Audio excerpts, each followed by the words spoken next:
तुम माफ़ नहीं कर पा रहे हो क्योंकि ये इतना आसान नहीं है कर पाना।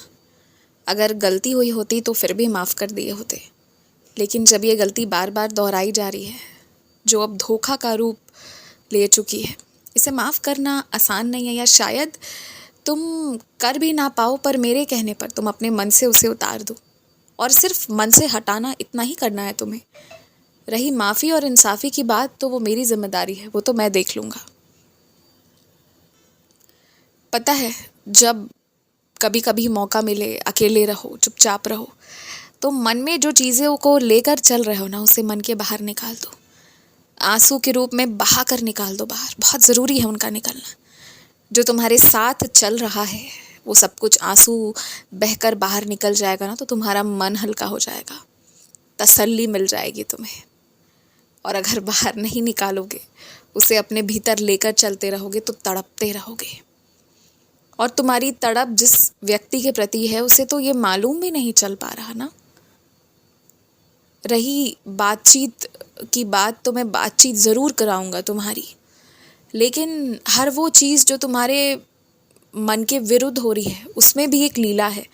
और ना, उसके बारे में सोचना तुम आज मत सोचना, इसके बारे में कल सोचना, तब समझोगे इसमें क्या छुपा हुआ था।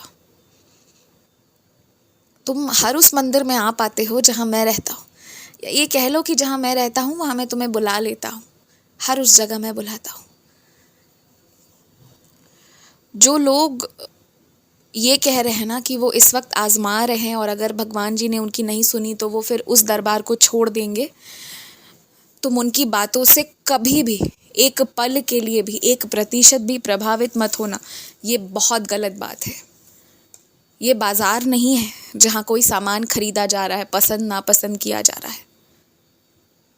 इसलिए उस तरह के विचारधारा के लोगों को समझा सकते हो तो समझाओ। अगर तुम्हारा करीबी होगा तो वो ज़रूर समझेगा तुम्हारी बात, और नहीं तो वो अपने रास्ते, तुम अपने रास्ते।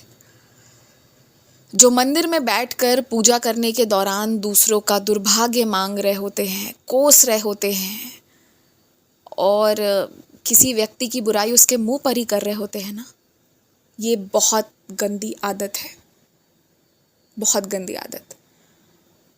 और सबसे बड़ी बात तो ये है ना कि जिसका मुझ पर भरोसा है ना, वो लगातार एक ही विषय पर पूरे दिन, पूरे हफ्ते, पूरे महीने चर्चा नहीं करेगा, वो मुझ पर छोड़ देगा। और जिसका भरोसा ही नहीं है ना, वो मुझे भी कोसेगा, अपशब्द कहता भी रहेगा। और मुझे पता है, अपशब्द से तुम्हें चिढ़ है, नफरत है, तुम सुनना पसंद नहीं करते हो, चाहे वो किसी के लिए भी क्यों ना बोला जाए। यही तुम्हें अलग बनाता है उन लोगों से जो खुद को दैवीय आत्मा बताते हैं।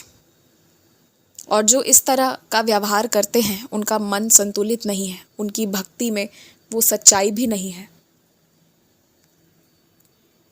तुम्हारा कर्तव्य ये है कि आगे कैसे तुम्हें चलना है भक्ति के मार्ग पर, ये सवाल तुम अब उन लोगों से पूछने के बजाय जिस मार्ग पर चल रहे हो, स्वयं उसी देवी देवता से इसका प्रश्न पूछो और इसके हल पाओ।